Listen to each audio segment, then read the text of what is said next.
തമിഴ്നാട് കൃഷ്ണഗിരിയിൽ കനത്ത മഴ. നിർത്തിയിട്ട ബസ്സുകൾ ഒലിച്ചുപോയി.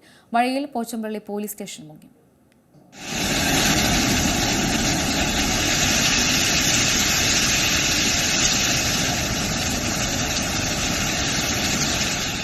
തമിഴ്നാട്ടിൽ കനത്ത മഴയാണ് പെയ്യുന്നത്. കനത്ത മഴയെ തുടർന്ന് തമിഴ്നാട് കൃഷ്ണഗിരിയിൽ നിന്നും ഞെട്ടിക്കുന്ന വാർത്തയാണ് പുറത്തുവരുന്നത്. കൃഷ്ണഗിരി ഊത്തങ്കാര സ്റ്റാൻഡിൽ നിർത്തിയിട്ടിരുന്ന ടൂറിസ്റ്റ് ബസ്സുകൾ ഒലിച്ചുപോയി. മാത്രമല്ല, തുടരുന്ന മഴയിൽ പേച്ചാമ്പള്ളി പോലീസ് സ്റ്റേഷൻ മുങ്ങി.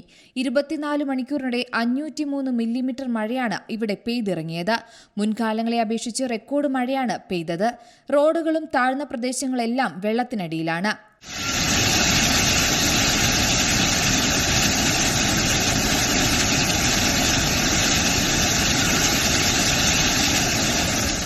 കൂടാതെ തിരുവണ്ണാമലയിൽ ഉരുൾപൊട്ടലുണ്ടായി കുട്ടികൾ ഉൾപ്പെടെ 7 പേരെ കാണാതായി. ഇന്നലെ രാത്രിയാണ് സംഭവം. ദേശീയ ദുരന്ത നിവാരണ സേനയുടെ 50 അംഗങ്ങളുടെ നേതൃത്വത്തിലാണ് രക്ഷാപ്രവർത്തനം. പ്രദേശത്ത് JCB ഉൾപ്പെടെ എത്തിക്കുകയെന്നത് ശ്രമകരമായതിനാൽ മനുഷ്യർ തന്നെയാണ് ഇവിടെ രക്ഷാപ്രവർത്തനം മണ്ണുമാറ്റി നടത്തുന്നത്. വിഴുപുരം റെയിൽവേ പാളം വെള്ളത്തിൽ മുങ്ങിയതിനാൽ 10ലേറെ ട്രെയിൻ സർവീസുകൾ റദ്ദാക്കിയിട്ടുമുണ്ട്. തമിഴ്നാടിന്റെ കിഴക്കൻ ജില്ലകളിൽ വെള്ളപ്പൊക്കത്തിൽ ജനം വലിയ ദുരന്തമാണ് അനുഭവിക്കുന്നത്. അതേസമയം ഫിൻജാൽ ചുഴലിക്കാറ്റിന്റെ ശക്തി കുറഞ്ഞ് അടുത്ത 12 മണിക്കൂറിൽ ന്യൂനമർദ്ദമായി മാറുമെന്ന് കേന്ദ്ര കാലാവസ്ഥാ കേന്ദ്രം അറിയിച്ചു. National desk C Malayalam news. പുതിയ വാർത്തകളും വിശേഷങ്ങളും ഇനി വിരൽ തുമ്പിൽ. എല്ലാ ഡിജിറ്റൽ പ്ലാറ്റ്ഫോമുകളിലും ഇപ്പോൾ സി മലയാളം ന്യൂസ് ലഭ്യം.